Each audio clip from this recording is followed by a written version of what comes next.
All right, y'all, we are back with another video. Now, before we get started, please put rest in peace to Charlie Kirk in the comment section and prayers to his wife, Erica, and their two kids down below in the comment section. But like I said, I definitely had to bring y'all this because Nancy Mace is not playing around with Ilhan Omar. If you know, she did an interview the other day, pretty much giggling and laughing, pretty much mocking, Charlie Kirk being assassinated. And now she's trying to walk it back as if she didn't say anything wrong. Oh, Nancy Mace is lying on me. But we all seen the video. She's in there giggling and laughing and all type of stuff. So now, not only that, Nancy Mace is pretty much, finna filed a motion to censor her. Not only that, remove her from the committees, and she want her going back to Somalia. Like, she's trying to get her up out of here. Nancy Mace is not playing around. President Trump is not playing around with Ilhan Omar at all. They want her gone, and it does not look good for Ilhan Omar right now. But we definitely finna dive straight into this so I can show y'all exactly what's going on.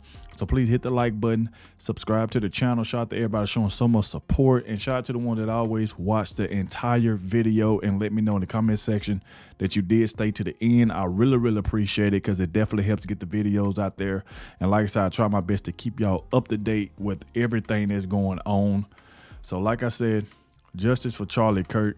We're going to call all of these people out, especially people on the left who is celebrating, him being murdered and stuff like that. And that's exactly what Ilhan Omar and the rest of these liberals are doing. They celebrate. It is just sickening. So without further ado, let's go ahead and dive straight into this. Now, before we get into some of the reports, let's start off with what Fox News, pretty much just said as, Nancy Mace pretty much moving to censor Ilhan Omar. Let's go. Okay, Republicans moving to censure Democratic Congresswoman Ilhan Omar over these comments about Charlie Kirk. There are a lot of people who are out there talking about him just wanting to have a civil debate. Complete rewriting of history. Yeah, there is nothing more effed up, than to completely pretend that his words and actions have not been recorded and in existence. She's laughing for the last decade or so. People are foolish, and it's important for us to call them out.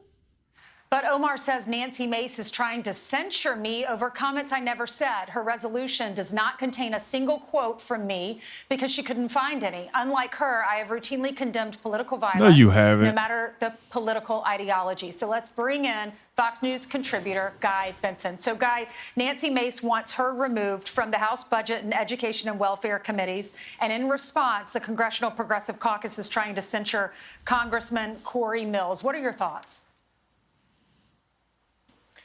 Well, I don't think we have to pretend anything about Ilhan Omar. She has demonstrated for many years that she is a hate-filled person and a bigot, and she says horrible, odious things on a regular basis. And whether every single one of those occasions means that she should be censured or thrown off of committees, I don't know. I guess that's up for elected officials to decide.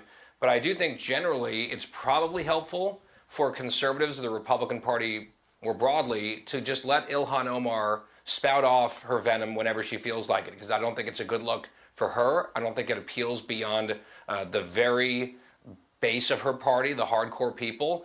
And I think it's probably off-putting to a lot of folks. And she has a right as an American to speak ill of the dead if that's what she wants to do. People have a right to notice. We'll see how this goes on the Hill. Yeah, and lawmakers have every right to remove her if they feel fit. All right, this is Nancy Mace and AOC. Watch this. I am sick and tired of the threats that we're all receiving right now. They are horrific. They are vile.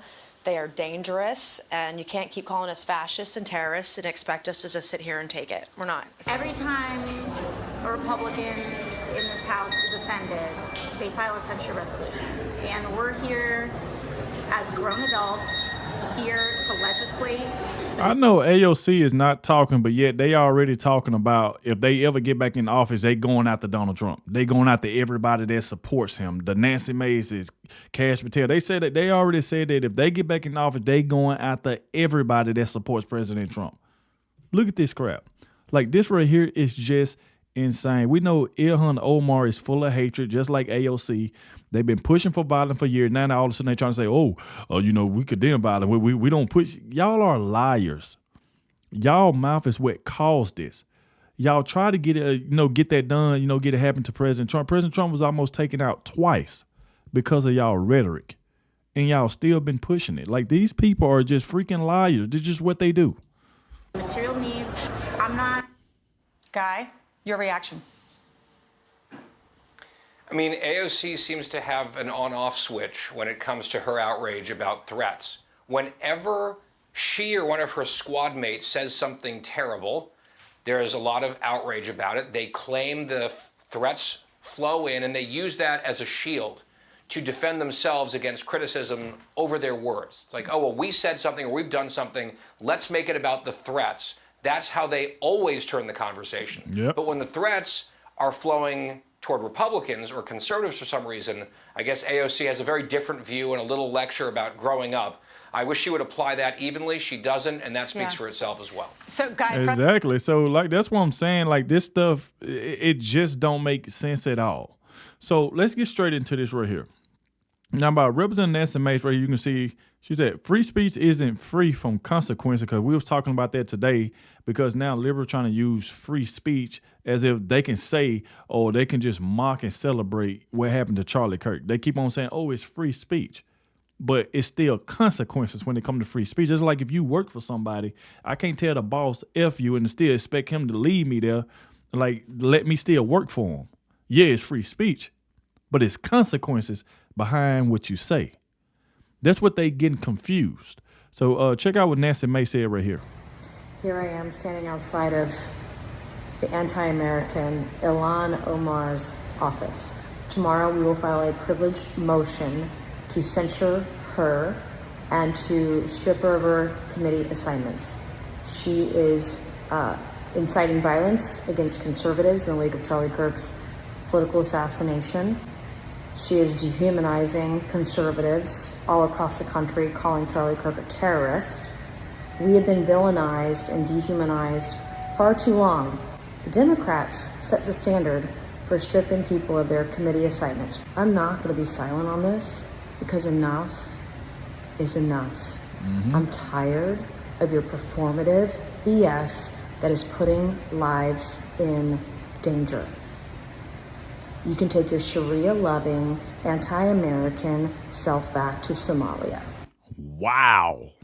And that's what I was talking about earlier, is that not only that Nancy Mace is pretty much, which we'll cover in another video, is pretty much finna go ahead and try to get her son back to Somalia, trying to pretty much deport her out of the country. That's what they working on now. That's what I'm saying. It is over with for Ilhan Omar. So you can see right here by Nancy Mace, Ilhan Omar, this is what Nancy Mace said. Ilhan Omar has shown us exactly who she is. She defends political violence and refuses to condemn the loss of innocent lives when it doesn't suit her agenda. Even the cold-blooded assassination of Charlie Kirk. It's dangerous, disgraceful, and beneath the United States Congress. She must be stripped of every committee assignment, no excuses. And you can see right here by Afternoon at Breaking, Minnesota Representative Ilhan Omar shared this video that says of Charlie Kirk. Kirk was a reprehensible human being, a sarcastic terrorist. With his last dying words, he was spewing racist dog whistles. Charlie Kirk was Dr. Frankenstein, and his monster shot him through the neck. See?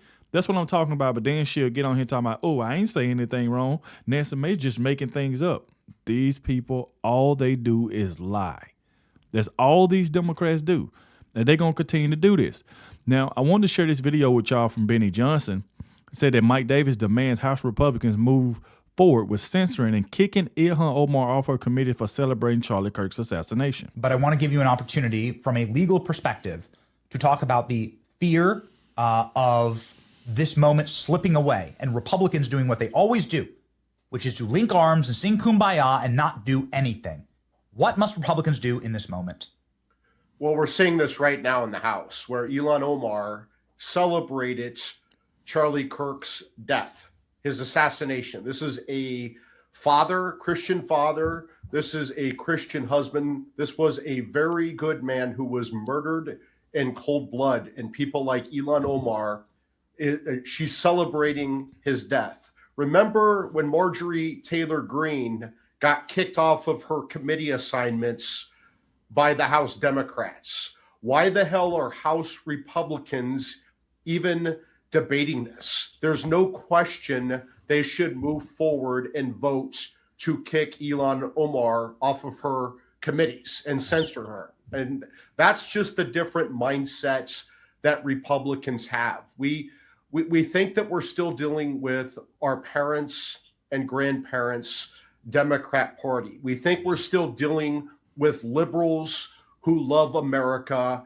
and just disagree with conservatives on the best way to get there. You would think after the Democrat operatives tried to put President Trump in prison for life 4 times for non-crimes, tried to bankrupt him for non-fraud, tried to illegally, unconstitutionally take him off the ballot in Colorado and Maine and elsewhere, tried to take off his head when Joe Biden said that Trump was the gravest threat to democracy and to put a bullseye on Trump's head. Yeah, and we'll remember when Joe Biden said that, then what did Joe Biden do? Tried to walk it back. Oh, that ain't what I meant. Oh, yes, it definitely was what you meant. That's what I'm saying. They've been pushing for violence for years. That's all these Democrats do is push for violence and get on camera and lie and say they don't. And then underfunded Trump's Secret Service protection twice, almost getting him killed. We saw with the Democrats, including Joe Biden, labeling President Trump and his supporters and Kamala Harris as fascist, saying that we are garbage. What do Democrats think is going to happen when you call someone a fascist, label their supporters garbage, put a bullseye on them? What do you think is going to happen to people like Charlie Kirk when that happens? What do they think is going to happen when you go to the most mentally ill people in society, some of the most mentally ill people in society, people with gender dysphoria, a tragic, severe mental illness when people think they are in the wrong body. They think they are in the wrong sex. That is the most severe, tragic mental illness imaginable. And instead of treating these people for their severe mental illness like you would treat schizophrenia, for example, we want to affirm their mental illness. We want to celebrate their mental illness. We want to convince them that they are victims of fascists and they're going to get killed.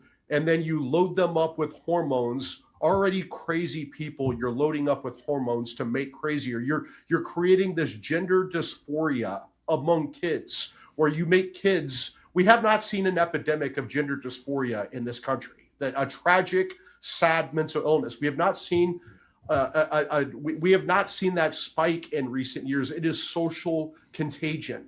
They are convincing kids that it's cool for little boys to be little girls. And then you have their parents, crazy parents, sending them to have pills and surgeries that are destroying their lives. And it's making the transgender industry a lot of money. Instead of treating mental illness like we should, we're affirming it, we're celebrating it, we're magnifying their mental illness. And then you have this epidemic of transgender murders, transgender violence. And then if you talk about it, you're a fascist and you're a transphobe. This is insanity. And this is what I say to the Republicans. This is what I've said since the Kavanaugh confirmation. This is what I've said since the Mar-a-Lago raid. We need to learn how to fight legally, politically, and financially, because we are not dealing with liberal Democrats of our parents' or grandparents' generation. We are dealing with leftist Marxists who hate us. They want to throw us in prison for thought crimes. They want to banish us from society. They want to cancel us. They want to kill us. And we need to wake up to that reality, and we need to start responding accordingly, legally, financially, politically. We need to start putting these violent terrorists in prison instead of trying to debate them. There you go right there. And that's exactly what you see. Mike Davis said, and I agree with him. So she, like I said, she need to be kicked out the committee. But see, that's the thing. It didn't stop there. Just then, Representative Brandon Gill calls out Ilhan Omar for posting a video glorifying Charlie Kirk's killing. Thank you again for taking the time, Director Patel, and for Chairman Jordan for holding this hearing. Thank you for depoliticizing the FBI and getting it back to its original mission as well. Director Patel, do you agree that we have a problem in the United States with politically motivated violence? Absolutely. And I very much agree. I think we can all agree that political violence is wrong, it's evil, regardless of which side it comes from, and that we can all adamantly and vehemently reject it, or we certainly should. But one of the things that we've noticed recently is that affinity and tolerance for political violence is not equally distributed on both sides of the aisle. In fact, right now, social media is filled with leftists who are cheering on the murder of an iconic conservative political figure, Charlie Kirk. And it's not just random people on Twitter doing this now. There's a YouGov poll released just a few days ago. Wow. Which stated that 25% of those who identify as very liberal believe that political violence can sometimes be justified. That's far too many, is it not?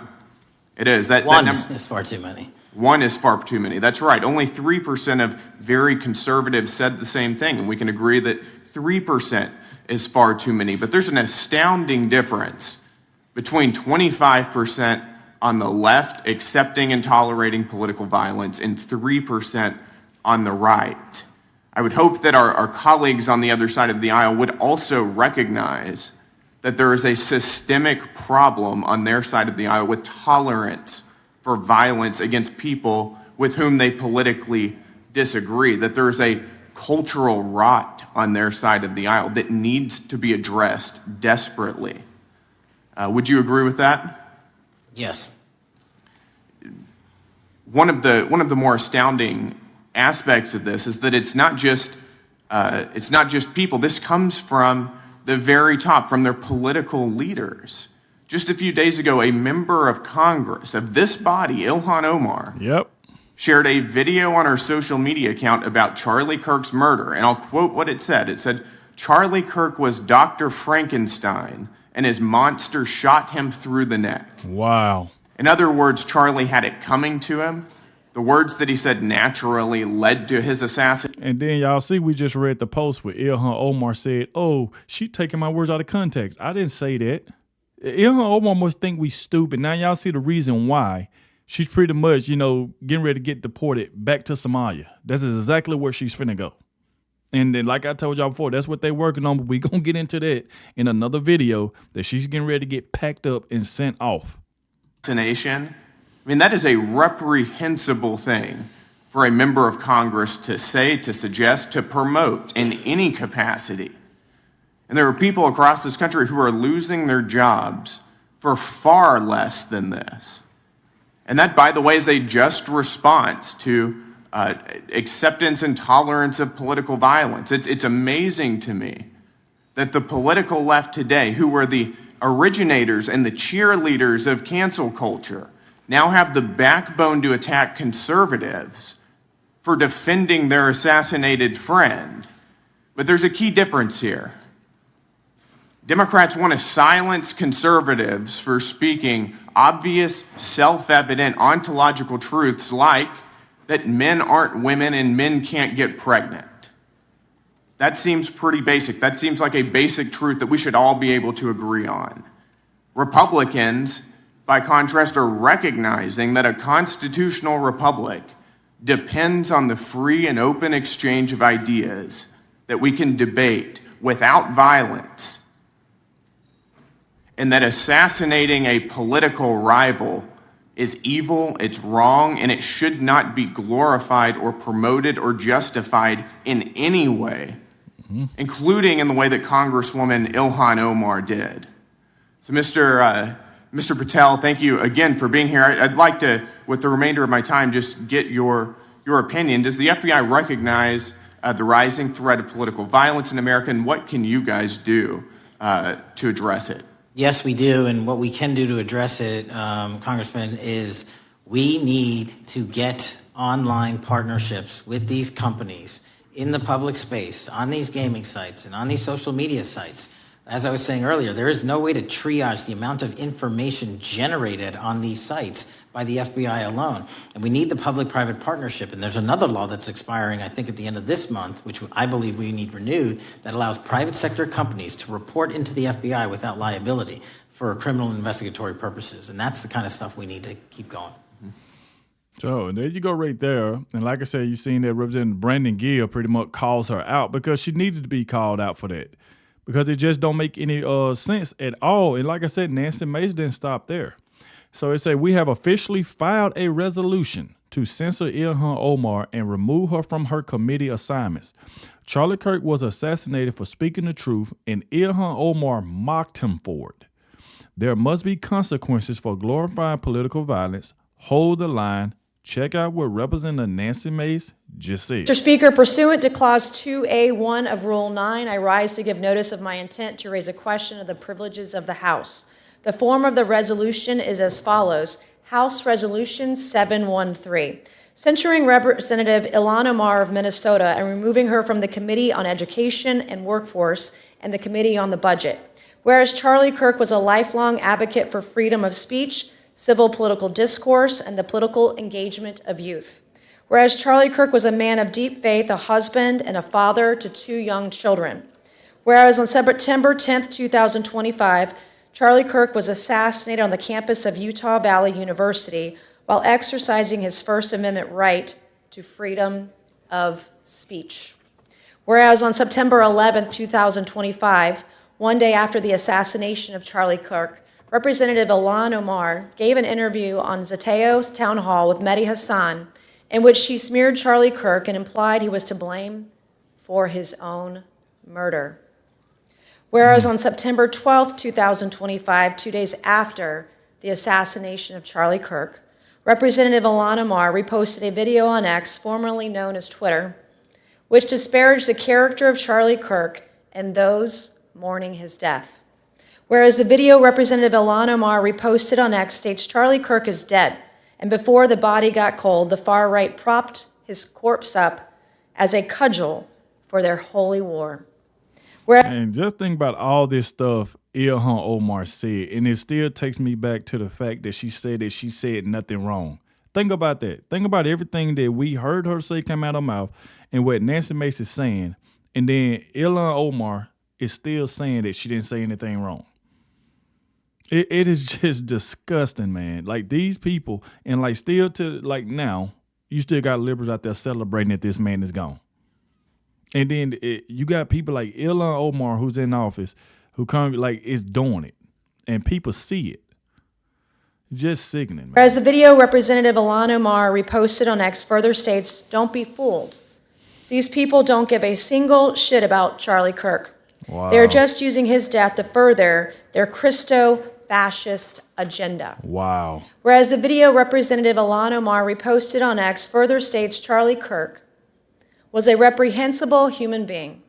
He enacted his political agenda by preying on weak-minded people. He took complex socioeconomic issues and simplified them by pointing fingers at outgroups, demonizing those groups, and sicking his massive following on them. Whereas the video Representative Ilhan Omar reposted on X further states Charlie Kirk was a stochastic terrorist, an adamant transphobe.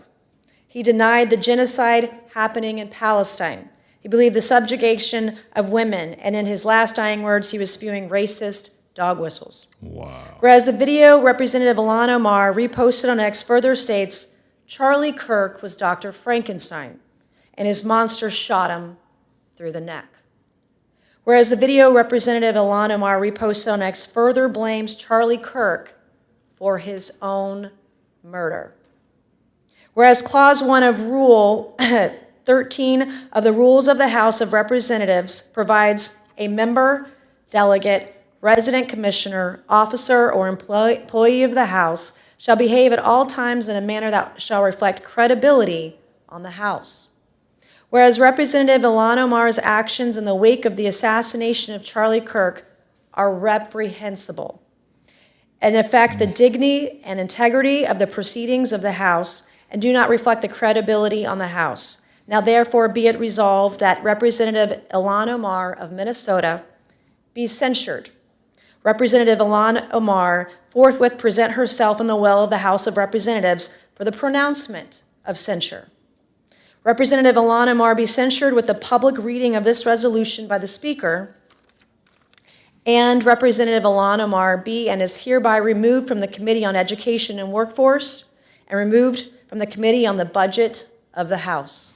And there you go right there with Nancy Mace. So like I said, she stood on her words and said that's exactly what she was going to do. She said that's exactly what she was going to do, that she wanted her censored and removed. So like I said, though, it is just crazy. And then look at this.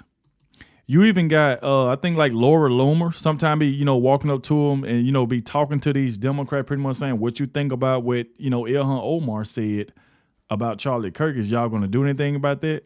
And they just refuse to hold her accountable. So it said that Sarah McBride refuses to hold Ilhan Omar accountable for sharing a video that accused Charlie Kirk of being a terrorist after he was assassinated by a leftist. So look at this. Rep. McBride, should Ilhan Omar be censured by Democrat Party leadership for resharing an ex-post that called Charlie Kirk a terrorist? Look, won't say nothing. Look at that. And you see that they won't say anything because they just don't care. And like I said, this is the video that she was doing it in. This is the whole entire video. We're not even going to listen to it because we already know what she said. So check this out right here. Last but not least, say, wow, J.D. Vance just called it like it is. You talk to the shooter's mother, you talk to the shooter's father, you talk to the local district attorney, you talk to the FBI director or the deputy director of the FBI. You look at every ounce of evidence that we have, and it is clear. This is a person who grew up in a pretty normal family, actually had a pretty good home life, who was radicalized by the far left, by the social networks of the far left, by the ideas of the far left, and got so far down the path of radicalization that he killed my friend. That is not a both sides problem. My friend is dead because of left-wing political radicalization. And if you want to cut that out, then be honest about it and look yourself in the mirror. Yeah, man, I agree with J.D. Vance. I agree with him. So now they want to say, oh, it's both sides. These people are, oh, my God. I'm telling you, these Democrats just piss you off with the stuff that just comes out of their mouth. So like I said, y'all get in the comment section. Let me know what y'all think about this. I will keep y'all up to date as more information comes out. But for right now, Ilhan Omar is going to be, sent back to Somalia where she belongs. So like I said, thank you all for watching, and I'll catch y'all in the next one.